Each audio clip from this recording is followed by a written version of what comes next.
Hey everyone, my name is Erica Dixon. I am Senior National Organizer with the Disability Project at the Transgender Law Center, and we're really excited to be hosting a conversation series of disability dispatches on conversations that we really want to have within disability community that we know people are having, but we want to amplify. For our first conversation, we're going to be talking about disability, desirability, and intimacy. And I'm here with CK, Bianca, Katara, and Valentine, who will be our moderator.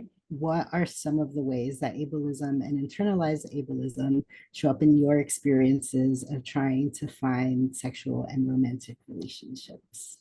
So I'm in my mid 40s, like I'll be 46 this year. And so I'm on the older or elder end to some people of the queer and gender expansive community. So, being an aging person and especially like an aging femme brings in a lot of stuff about, not just knowing that there's a privilege in aging, and within that also comes the reality that we will experience disability or disabling things as we age, especially if we weren't born into the world with a disability. And so I think there's a lot of work that I've been doing. One of those people that acquired a disability later on in life, and because I was immersed in disability community and I had friends and family members and chosen family that were already doing disability justice work and organizing, it didn't feel overwhelming when I did get a diagnosis or multiple ones, or I didn't have that thing of, oh, I shouldn't carry this cane. Like, I was around people whose bodies were being supported in a variety of different ways. So for me, it was really helpful to keep that in mind of like, this diagnosis is not something for me to be ashamed of or whatever, because I know plenty of people who live full lives that are fulfilling and exciting and beautiful and filled with joy. Disability community welcomes people in, especially when we're using like a disability justice framing of disability. Like, we're not seeking people's diagnoses. We don't necessarily ask, what is your diagnosis? We do welcome people regardless of if you've done a test or if you have access to doctors or medical care. And I think that is important to highlight, because I think sometimes non-disabled people who are newly disabled um, are stuck in that ableist mindset of, oh, well, tell me what your disability is. I should know that information. And I think it's helpful to remind ourselves that we deserve privacy. So I think the unlearning, the relearning really unfolds, and to give ourselves some grace as we're in changing bodies constantly. Feeling that I wasn't desirable or not, and I wasn't like worthy of love or like a relationship or being in partnership with someone. And it started from like when I was a really young kid, because I also grew up in like going to school in a majority white school. There was never anyone who looked like me. And all of like every bit of messaging I was getting was that like I'm not desirable. The desirable people are the tall, blonde, skinny white girls, right? Like I deeply internalized that for a really long time. I've talked to other disabled folks about this too, about how usually like we enter into like the world of dating and relationships and stuff later on than a lot of our non-disabled peers, and how there is like that shame and stigma that I carried before of like, oh my God, like I'm entering my 30s. What if no one ever wants to date me? What if I'm going to be alone forever? And I think it really took me like reshaping what my idea of a relationship is, and like what my idea of like romance is, and like what is the like crip way to do this, for me to really be like, oh right, okay, I actually am deserving, worthy of love, and like I am desirable. And it's like all of these things were things I learned, I'm unlearning now, being more in disability community and seeing more like different ways that people are in relationship to each other and like navigate all these things, has really shifted my mindset about like myself and what I'm what I deserve and like what I'm capable of. When I started using more apps, so even going back to OkCupid, when that was the thing, dealing with internalized fat phobia, so like making sure I'm posting like full body like pictures and like noting that like no, I'm not just calling myself fat as like being degrading, like I'm actually fat. As to like not be accused of like, oh, like you're trying to trick someone, you were deceiving me. And that's just kind of carried on, I feel like, for more than like a decade. When I read people's profiles, they're like, oh, I'm really into working out, or I'm really into like outdoor activity. And not that like I'm like not into those things either, but there's like a certain expectation for like fat folks to like perform when out in public of like, well, I'm not that type of fat folk. I'm like, I can do this. You parked far away from the entrance of something. That's okay. I'll like walk more. I'm scared to like say like, can you drop me off in front of the building? And so it really like kind of limits you and like takes you out of the like public sphere, which is like often required to like date. Every like messaging around you is saying you have to like make yourself smaller or minimize like whatever pain or like you have going on, as to like not take up too much space or be a burden. That just doesn't like, that's not conducive of a good date. Like I'm not gonna have fun if I'm like worrying about those things going in.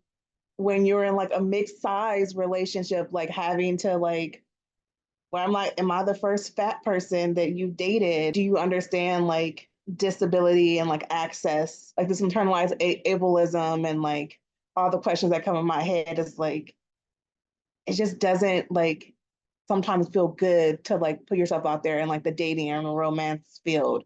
The further you are from like the cis, able-bodied, white ideal, like the more likely you're like to be seen as a fetish. I'm definitely okay with like fetishes. You don't necessarily get a choice to like be put in the category of like this person must like you, or like you have to find someone with very like specific tastes to find you desirable. Thanks for bringing up dating apps. I had sort of forgotten about that zone for a moment. Choosing the photos very strategically resonates. I'm like remembering the like, you know, the mental like back and forth of like, okay, I need to post a photo that shows my wheelchair because like you said, I'm not trying to trick anyone. Passing as non-disabled like isn't an option.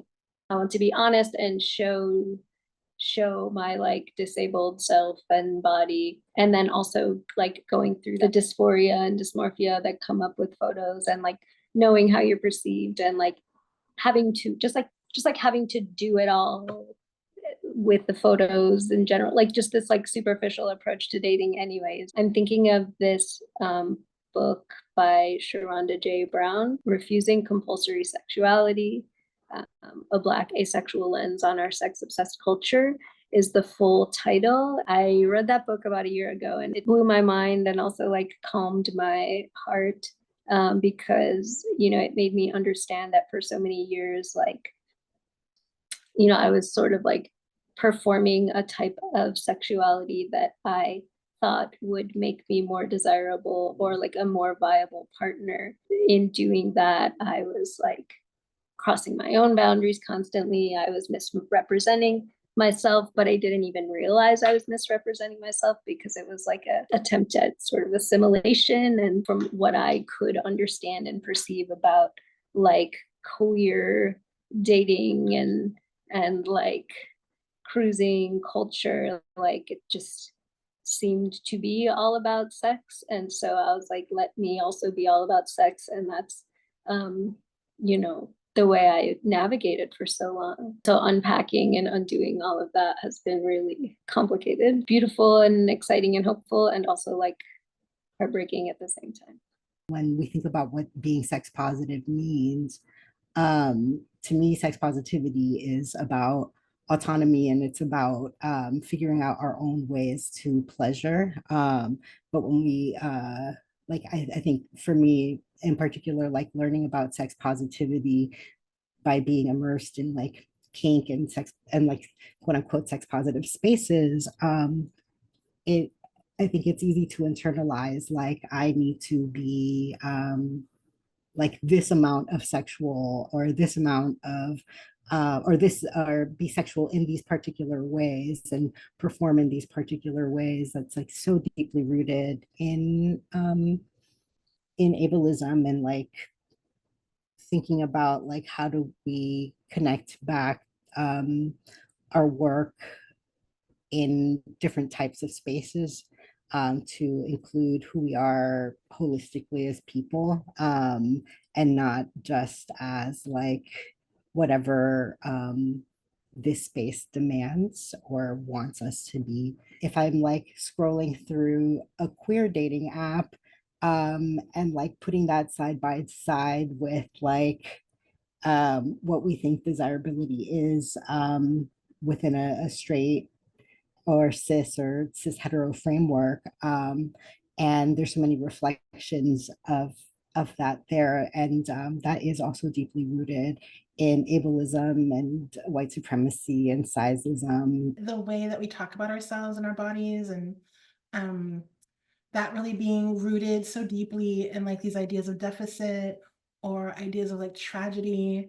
And it's not my reality. So I don't talk about myself as like missing something or suffering from something.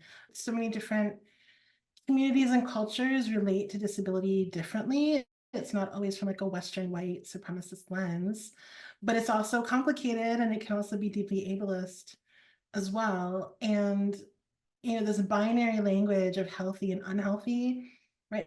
So Katara was talking about like, how do you describe the things that you're into or the things that you want to do, or someone saying that I'm really into people who are healthy or take care of the health. I don't know what that means because it's so vague. And that to me is a signal of someone who has a very narrow idea or definition of who they would partner with, who they would date.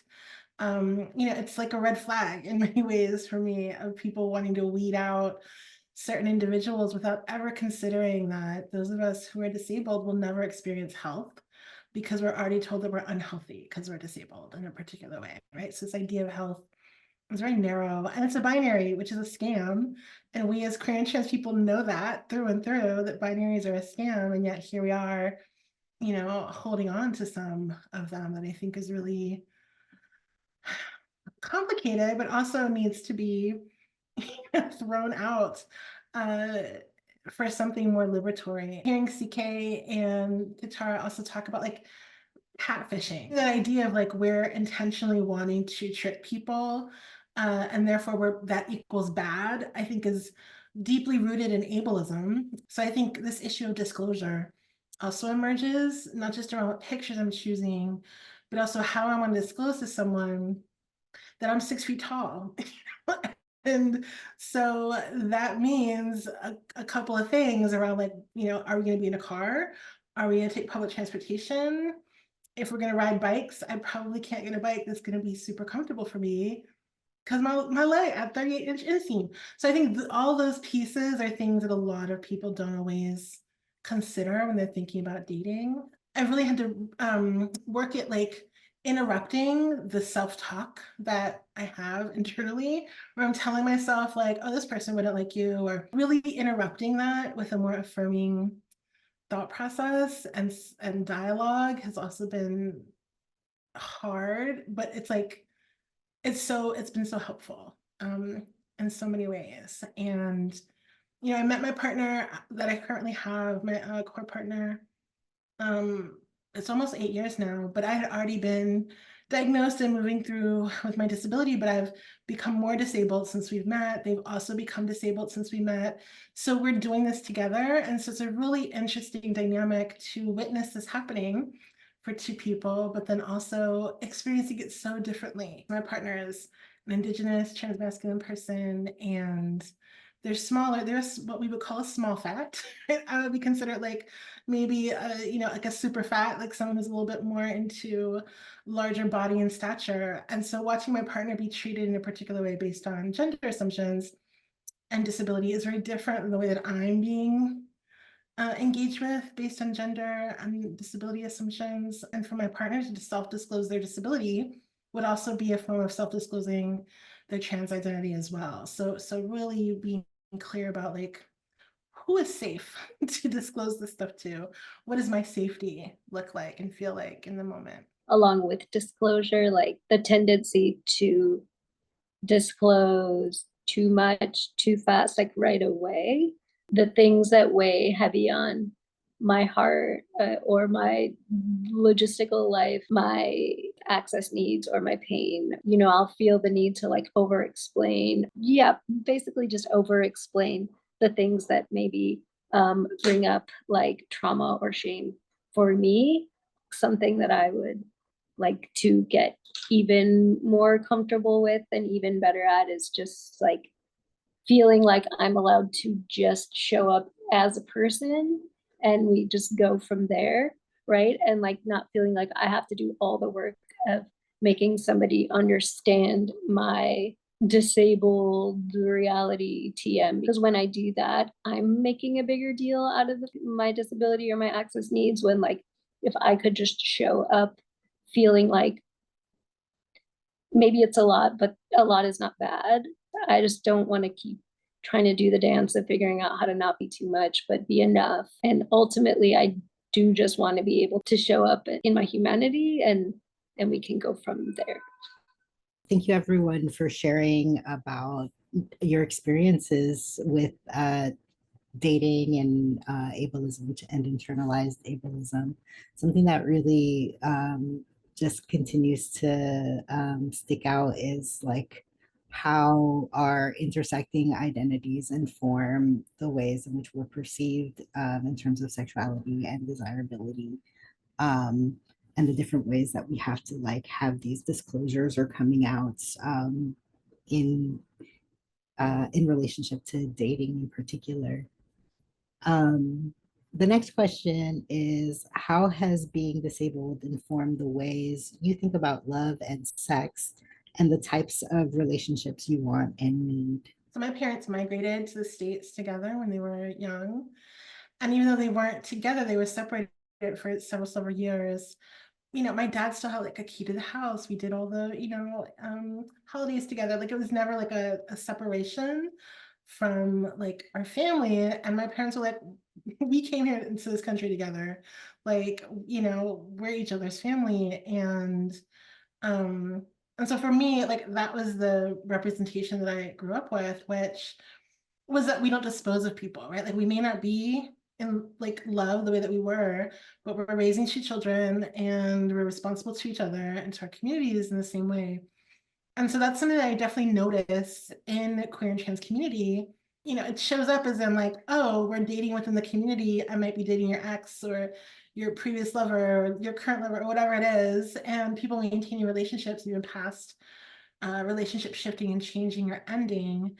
And, so that's a really core piece I think shows up there that is very different from heterosexual cis supremacist relationships that I appreciate. One of the core things that I learned the 10 years that I've been disabled has been that, I'm removing a connection of sexual pleasure only being around my genitals.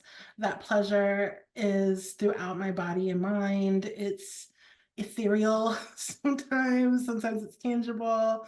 But really releasing this idea that like, oh, sexual pleasure has to be something rooted in a genital experience or an orgasmic one, and that's been a complete violation of the way that I was trained since 1996 to be a sexologist, sex educator, and talk to people about pleasure and orgasm and this idea that like the goal is the orgasm, the goal is connection, the goal is intimacy, and it doesn't require any of this stuff over here. It's welcomed in a different level of care and relating to one another that also removes the the requirement or the pressure of having to perform in a particular way that I think is like such a beautiful gift and relief that so many non-disabled people have not yet allowed themselves to experience. Learning about clearing time, but also crip time, and knowing that there isn't a rush, things are going to unfold the way that they need to. I will be experiencing things the way that I need to experience them based on what I need at the moment, and also to practice interdependence in a really intentional way that has really opened up my relationships, not just sexually with my partner, but opened me up to like a range of intimacy that I never really offered myself before. It's really expanded the way I think of like where I get pleasure from and how. Being a cis woman and having for a good part of like my sexual lifespan been with like cis men, and like only thinking that I could derive pleasure from like penetration. If I didn't perform the right way, if I didn't like orgasm, there was something like wrong with me, or if I couldn't do certain things, that was on me, and my body was doing something wrong. Having to use assistance, so like toys or like any accessibility things, or lube, even lube. Then when I made a more effort to be like, this isn't the type of like sex I wanted to have, or this like wasn't the type of experience I have, and like moving more into like having queer sex, and I mean that in like multiple ways, and like whatever way you think it is, it probably is. I'm just like, oh no, these things are like welcome. I respect you as showing up for yourself and someone who like wants to have this experience, and like I'm hoping that you will accept me the way I'm showing up to have like an experience, and like we're both attentive to our needs. And like Bell Hooks talks about like how love like requires like respect. So even if I'm like having like a casual thing, like I respect you enough as a human being. What is it what you need to like feel good? Also learning to be more vulnerable and saying like this is what I need to feel good, whether it means like I need to stop, or let's take a break, or like I want to do this, like this is hurting, can we like not do in this position? Queer and trans community has really, and then all the like parallel and intersecting communities within like queer and trans community has really shown me like the way to do that, the way that looks like is like limitless. It is like it is as big as your imagination. And is like messy and complicated as we are as humans. It's really like changed how I view myself in relation to sex. And it's just like made it better. Now I can like really focus on like giving and receiving pleasure that way. I love what you said, Katara. It definitely resonates with me. I'm thinking about how like right now, even I'm in my first like disabled relationship where both of us have disabilities. And just the level of communication that we've had has been unparalleled to any of the other experiences I've had. And like it took me a second to be like, why is this so strange to me? Like this is what I want, this is great. And like it feels so like overwhelming and kind of like like what's happening. I was so used to the performance of it and so used to like people asking like really annoying like personal questions like, oh, can your body even have sex? Like, can your body even like do this? And not knowing how to respond, and then just like approaching it from such a different lens of like, cool, we want to do this thing in multiple ways, like how do we support each other in like reaching our goals? The curiosity that's there, and the just ease of like not having to be embarrassed or like feel shame around my body because we have built up like an intimacy that can hold all of that. That's the beauty of being in disabled relationships, is like there is the expansiveness, there is the limitlessness of all the ways that we can show up for each other, show up in community. And it's just expanded my view of how I show up for myself and show up for other people.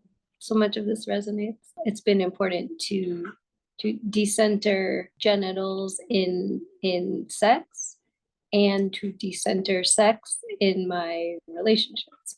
It opens up so much more, and it, requires more communication and more vulnerability and more honesty, like honesty with myself and honesty with partners, and even honesty with like the disabled friends that I'm talking about all of this with. For me, it's just been important to really just continue to expand what love and romance mean to me, like what I want and what they can be. One of the most beautiful things about disabled people, disabled wisdom, is like expansiveness, this like imagination, and like our connections and our pleasure can be so many different things. So like learning that for myself has been really important. And then Erica, something you brought up made me just like think about how, well, I also acquired my disability later in life as a young adult, and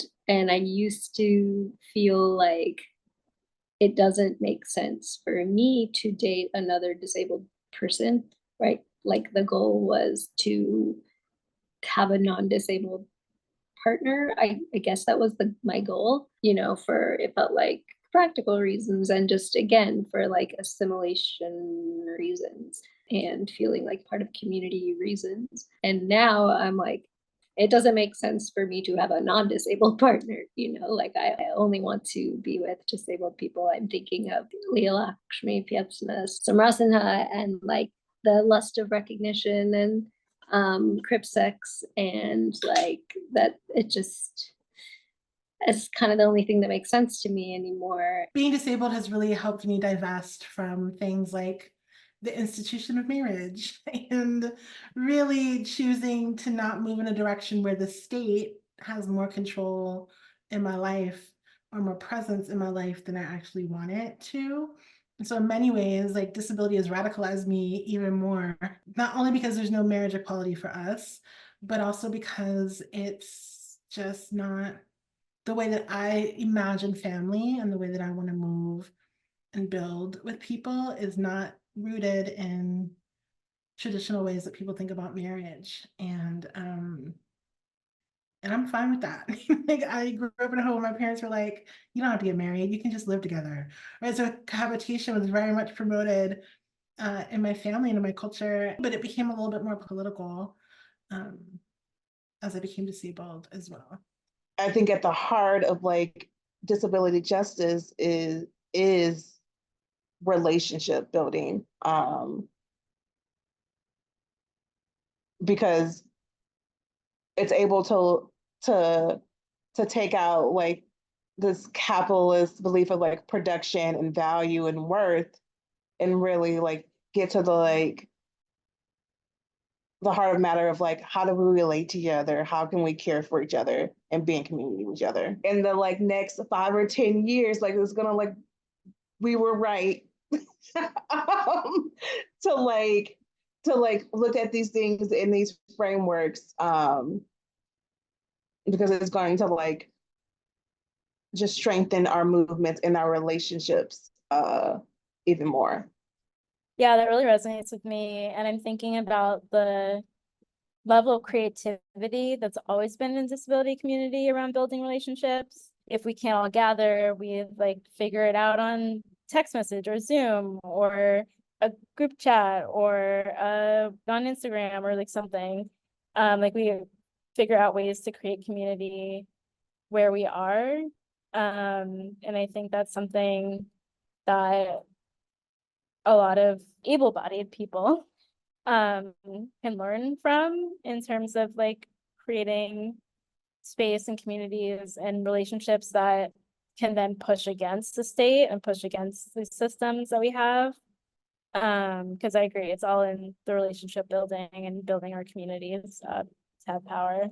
It's really reassuring as like a disabled person who is trying to figure out relationships and dating, to hear about your creativity, like everyone's creativity, not only around sex and like the physical act of sex, but also how creative our communities are at like building networks of care and love and like decentering this particular kind of like sexual connection, and understanding like the value of different types of connection, different types of relationship, and how we build those and build spaces for ourselves and relationships for ourselves that are lifting up our autonomy and also building our community. And something that resonated a lot in your responses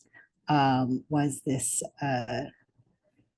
sense of like we get to define when and how we are sexual and when and how we are available. And I think that that sense of autonomy is something that for me resonates like across identities. We don't have to accept white supremacy in our relationships. We don't have to accept fat phobia in our relationships. We don't have to accept like heterosexist frameworks within our relationships.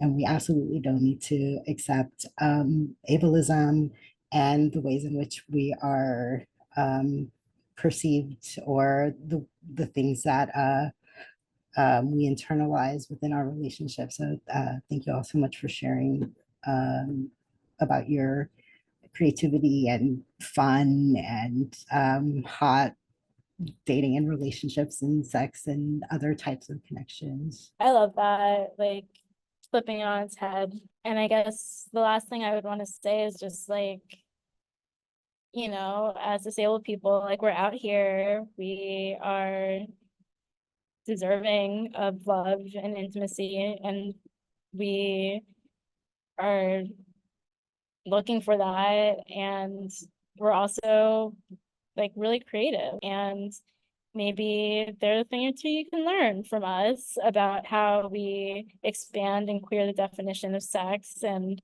what intimacy is and how we be vulnerable with each other. Because it's a good time over here.